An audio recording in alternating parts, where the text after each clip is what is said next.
Hello বন্ধুরা, শুভ সকাল। তো সকালবেলা দেখতে পাচ্ছ সকাল থেকে বৃষ্টি হচ্ছে, তো রাত্রিবেলাও বৃষ্টি হচ্ছিল। এখন সকালবেলা দেখতে পাচ্ছি আরও প্রচণ্ড পরিমাণে বৃষ্টি হচ্ছে। এখানে বৃষ্টির আওয়াজ শুনতে পাবে না, আমার গলার আওয়াজ শুনতে পাবে বুঝতে পারছি না।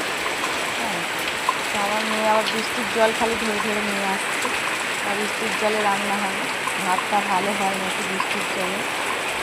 সেই শুধু জল ভরেই চলেছে। দেখতে পাওয়া যাচ্ছে অন্ধকার করে এসছে, দেখতে পাচ্ছি সারা রাত বৃষ্টি হয়েছে। সকালবেলাও দেখতে পাওয়া যাচ্ছে খুব বৃষ্টি হচ্ছে। আর এই বৃষ্টির দিনে কী করবো, তোমার দাদাভাই বলছে সকালবেলা উঠেই খিচুড়ি করা হবে। তো আর দেখতে পাওয়া যাচ্ছে যে এখানে মাছ এসেছে অনেক রকম, গঙ্গার মাছ। মাছ ব্যাপারই চলে গেছে বৃষ্টিতে ভিজে ভিজে। আমাদের দাদাভাই এখন শুনতে পাচ্ছে না, মানে বৃষ্টিতে কাজের মতো হয়ে গেছে লোকটা একদম।